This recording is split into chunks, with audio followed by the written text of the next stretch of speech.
Welcome to ByProduct Live, where we unbox everything SaaS and product. We talk with experts and leaders in SaaS and product to understand their approach to leadership and ways of working, to share their knowledge and understanding. ByProduct Live is brought to you in partnership with AmSource. AmSource are a specialist talent solutions business to startup and scaling tech businesses globally. For this episode, I'm delighted to be joined by Geert Timmermans, where we will be discussing a topic that's really hot for debate right now, the rise of the role of the Chief Product and Technology Officer, the CPTO. We'll take a deep dive into how the role's developed, where it works, the whys, the wants, and everything in between. Geert has worked for a number of product companies, spanning fintech, ERP, and procurement, and he's currently CPTO with global marketing technology company Storyteq, who are part of the Inspired Thinking Group. Welcome to the show today, Geert. How are you? Thank you. Doing good. Thank you. Cool. So we've got some things to discuss today. So I think a good point to start is actually, what does the CPTO role look like to someone in it day to day? Yeah, that's the beauty of the role. It is a very diverse role. You're stuck in all types of discussions, of course, internally, like a typical product director or engineering director at a higher level would be as well. So it's kind of keeping all those stakes and all those strategies, and keep making sure that everyone is aligned and the organization is going forward into the right direction, which is, of course, a tricky thing to achieve, even if you would focus on one of the two things. But it's a particular challenge within the industry we are currently in, of course, with all the AI and Gen AI initiatives. It's quite interesting how technology kind of drives your product. And maybe that's an example of where a CPTO role is a good thing in a fast, dynamic environment. But it's a crazy, great role to have. Yeah. Cool. So traditionally, we would have two roles, right? You'd have the CTO and the CPO. But what we've now seen is obviously the rise of these two roles blended together. So if you think about what that looked like before the CPTO role was around, just kind of talk me through some of the benefits and the drawbacks in there. Yeah, I think, well, it's more of, if we go back a bit more, so from a historic perspective, I think when I just joined the industry, I graduated from university. So it was like 15 plus years ago. You wouldn't say. I'm still looking young, I hope. Yeah, you don't look it. You don't look it. How could this guy have any experience? He looks 25. No, but I think back then you used to have the CTO as the core person kind of driving anything technology related. And I think a question is, I think that's something you saw a couple of years ago, the rise of the CPO, and now you have the CPTO. I think so. The historic situation was there was one person kind of responsible or leading everything. I think in general, the industry thought that's maybe not the best thing. And I think the reason for that is that developing a product with a whole specific set of stakeholders is something quite difficult. And I think if you look at CTO and engineering specifically, and the types of people that are great at those type of, let's say, challenges, that is a different type of person. It's a different type of character. So it's quite difficult to find a person that could do both. And being a business economist from well, academically, I typically never want a single point of dependency in an organization. So why would you have one person around everything kind of revolves? But if you look at the separate roles and what they do and in which circumstances this might be a great thing, I think, again, I think historically, if you talk about CPO, CTO, it is the CPO is about the why, and the engineering, the CTO part of the organization is all about how are we going to deliver what the market or our customers want. And I think in the last 20 years, there's an increased focus on customer value proposition, on the definition of value. How do we create value? What is business value? How do we align that with the business objectives of a business, which is quite difficult to achieve?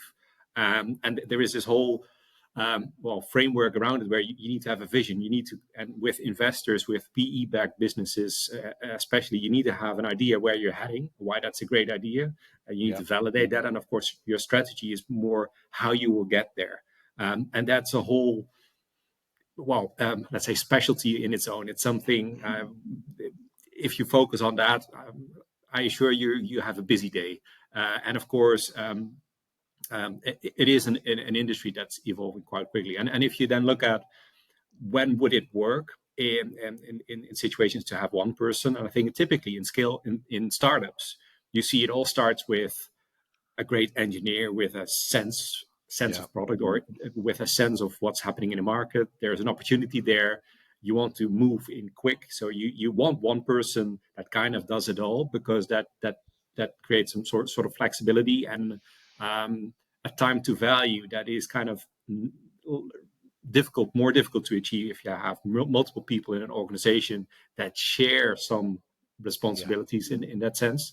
So I think size of the organization could have an impact on the question: would it be wise to have one person in charge? Your time to value, if there's an opportunity and that opportunity is kind of closing, if you're not making use of it in a certain time frame, you want to have that speed. And again, one person will give you that speed.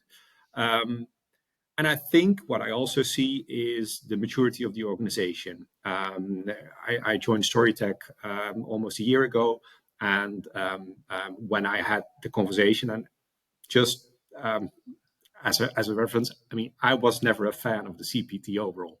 I always, I kind of grew up in bigger organizations, in mature organizations. And we should say, actually, your background is obviously in product, right? So you were a product it's more leader product. I'm just, but then, like every kid born in the 80s, grew up in the 90s, I'm a bit of a nerd. So I am more techie than I will ever admit in front of my team, because I don't want them to know too much about my engineering capabilities. And of course, compared to a full-time engineer, it's ridiculous what I know. It's not worth, but I do know enough to be, let's say, good in my role. But I'm primarily indeed more of a product person.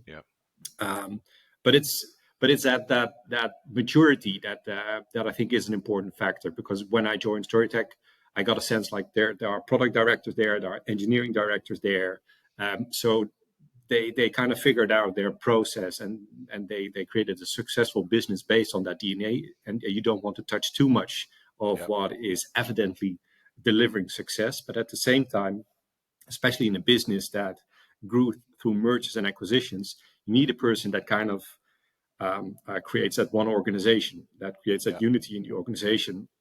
And it's it's a difficult thing to achieve, but it's easier when one person is responsible to bring those groups together. And it helps that person understands product, that person understands engineering, because in the end, those two teams, separate or together, they create the right product. And you need a person to understand both perspectives, need some experience, what good looks like, to create that model that works in that type of organization. And also, I mean, I've seen in other organizations where I worked that with two separate roles, a CPO or a CTO could be hindered by the fact that one of the two just has a different opinion or that they have different viewpoints on how things should be done, right? Yes, and there's nothing more frustrated than a CPO with great ideas and potential and validated ideas, and then an engineering director that doesn't get or a CTO not getting their organization ready to facilitate that trajectory. And I think that's also my historic upbringing. So, it's like the biggest organization I worked for. They just switched from a CTO to a CTO CPO organization, and you saw the CPO had a different type of responsibility. It was more of a strategic role. So the CPO was much more about the product experience, how customer experience the product. And I think typically, if you would look at product-led organizations, you need the CPO, you need you need Yes. someone to kind of focus on that, because that's how you build your business and your product. Yeah. And you could see that the CTO was really looking after product performance, just making sure that whatever product figured out where they wanted to go or needed to go, that the platform was It ready worked. Yeah. to support that trajectory, and to have that type of focus in the organization to do that right, and to keep that balance of like creating these beautiful North Stars where that's where we need to go, and kind of stretching the imagination of the organization, where we could end up, with also kind of some realistic views, like, yeah, but we have something like every software business called legacy. We can't Yeah. go from 0 to 100 in this. We need to think about that. We need to prepare. And that's a different approach. And of course, that's where I thought saw that works really well. You have different characters, you have different agendas in that sense, but that works because you keep that balance. But it's also tricky because sometimes one can really block the other. But that's like in every organization, right? So Yeah. that's nothing new, and that's the beauty, but also the risk of having one person in charge of two. They can break things because they don't see everything. Yeah. Or if they take the wrong route, and for a product person, everything is in validating, just making sure and keep on validating that you're doing the right thing. But if you're in an uncertain world, you never know if the direction you're choosing is the right one. It is a risky thing to have this the whole business, and particularly, of course, in software development, depending on one person to make the right judgment in that sense. Yeah. But it's, again, depending on the circumstances, it might be a great thing or the best thing.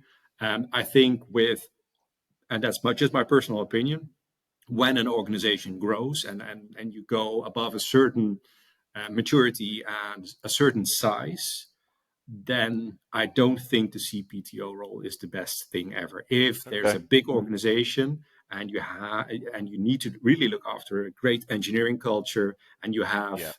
dozens of teams with hundreds of developers, then you need someone that can be They would need a focused on, CTO, right? yeah, and Yeah. that would be great. But it's difficult because sometimes in organizations, the CEO might be a founder, is kind of the product type person, and they kind Yeah. of look after that side of the business. So it just has to do a lot with how the organization is structured, how their way of working is, how big the organization is, and kind of what the dynamic in the management team is, how you share responsibilities, and how you keep each other sharp, and making sure everyone has the Yeah. right focus to deliver that value to Yeah. the organization. And it's about that evolution in a business, right? Because Yes. small tech startups, we often see where they need to hire engineers because they need to get the product to market, and hiring a CPO can be an expensive business to get the right person. So it's about that trajectory of a business. And I think what you're saying is it almost goes up, gets to a certain size, and then that CPTO role has a sweet spot. But as the business as a business continues to scale, then it's then about possibly separating those roles out again. Yeah, but again, I think if you look at now at the rise of the CPTO, I think it's kind of the success of the CPO that kind of now gives the CPTO role more recognition. Yeah. Basically, you can see CPOs becoming board members more regularly. You can see that they get P&L responsibility, Yeah. where that used to be a bit like, well, most of the P&L is in engineering Yeah. anyway. But Yeah. you can see a shift, and with the CPTO, you see that it's kind of and especially, of course, if technology is your product, and you're productizing technology, it would make Yeah. sense. But it shows that product gets more traction in boardrooms, which is a good thing because Yeah. it's an important strategic Yeah. role. Well, I think strategically now there's a much more bigger understanding that building products are being built for customers, not because it's great tech.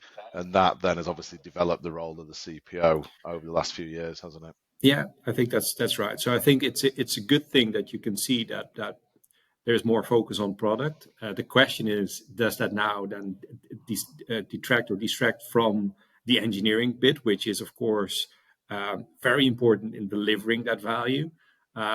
So it's, again, I think it's hard to find a person that can do both. And I will never say I'm one of the few people that can, but Of course. luckily I was able to see in bigger organizations how these separate roles worked with engineering teams quite extensively.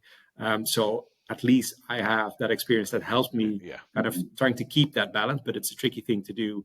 And it's always a question, should you take that risk? But it's it's a debate that is a good debate to have, but the trend is a good trend. Yeah. That product and engineering teams get more influence in the boardroom. That you see that there's more focus on value, which gives recognition to the engineering teams of kind of product translates and shows how their efforts bring in money and can kind of be a bit of a preacher in the organization, showing that all the efforts we're doing as a whole team, as a whole organization, how that delivers the value that is and the success of the organization. Yes. So that's a good thing. And again, it's more the dynamic of the organization that then also determines.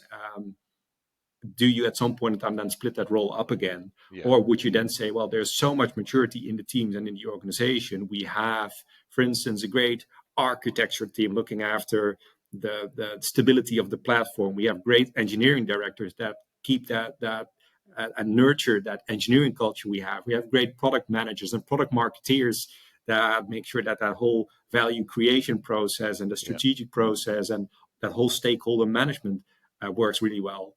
If that is all there, if all those teams are working if it's not well broken, you don't need to fix it, right? Well, that's the thing, because in the end, if the CPTO is not there and it's a CTO or even a CEO, the thing is you need to build that organization, you need to manage that organization, and it doesn't really matter who's at the top. But again, I think especially when you're building and you're building at scale, and again, if you have hundreds of people in your organization and there's a lot to do, you need to create an engineering culture or change an engineering culture. You need to build that product organization or change that product organizational culture. At some point in time, I think you need multiple people to get the job done, and you need focus to get that job done. And again, I don't like the idea of having a single person being responsible for everything. But again, I think that speed flexibility bit is a very important piece. And if the CPTO is, if only the ambassador of all those teams, and make sure that on their behalf the right decisions are taken in the boardroom or with investors, then that CPTO role is very, very, very important. So, of course, it isn't black and white, I'm afraid.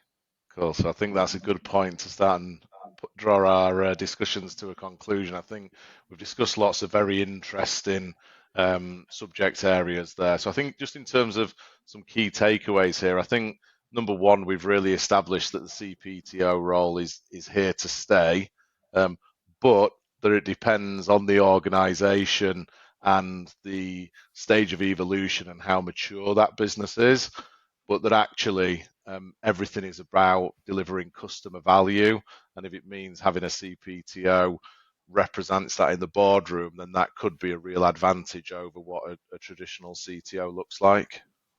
I think so. And again, particularly in product-led organizations, that might be very good. And even if it's sales-led, then you have a whole different type of stakeholder to manage. It might be good. But if then your salesperson kind of is your CPO because they determine what needs to be built, then you don't need a CPO maybe, and then you don't need that CPTO. So I think it's a question of how is the value being created? How is that value creation process managed?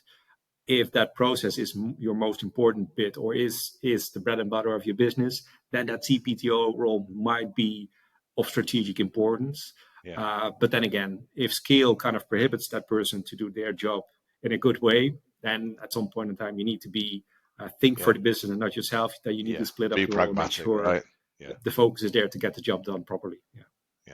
Brilliant. Well, thank you very much for your time today, Geert. It's been really fascinating to hear your viewpoint on the CPTO.